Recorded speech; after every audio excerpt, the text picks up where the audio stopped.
ఎక్కడ గ్యాప్ ఇస్తే మీదకి వచ్చేస్తాడేమో అనేసి తనకి మాట్లాడే ఛాన్స్ కూడా ఇవ్వకుండా తానే లొడా లొడా వాగేస్తూ డ్రెస్సింగ్ రూమ్లోకి బలవంతంగా దొబ్బేసి తలుపు వేసేసింది.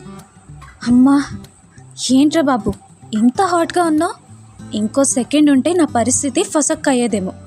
అమ్మో అంటూ గుండెపై చేయి వేసుకొని రుద్దుకుంటూనే దాని మాటలన్నీ లోపల నుంచి వింటూనే, ఓయ్ బేబీ, నాకు అన్నీ వినిపిస్తున్నాయి అన్నవాడి మాటకి హా అంటూ అదిరిపడి తడబడుతూనే బెడ్ ఎక్కేసింది.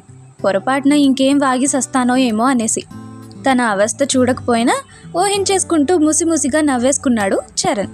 బెడ్ పైకి ఎక్కేసి అప్పటికే వాడి బాడీని చూసి డబ్ డబ్ అంటూ అలజడితో కొట్టుకుంటున్న గుండెని నెమ్మది పరుచుకుంటూ ప్లేట్స్ని సరిగ్గా పెడుతుంటే ఎప్పుడొచ్చాడో ఏమో తెలీదు. లీవ్ చేసిన దాన్ని హెయిర్పై చెయ్యేసి ఏదో చేస్తున్నాడు. వాడి స్పర్శ, వాడి గాలి, ఊపిరి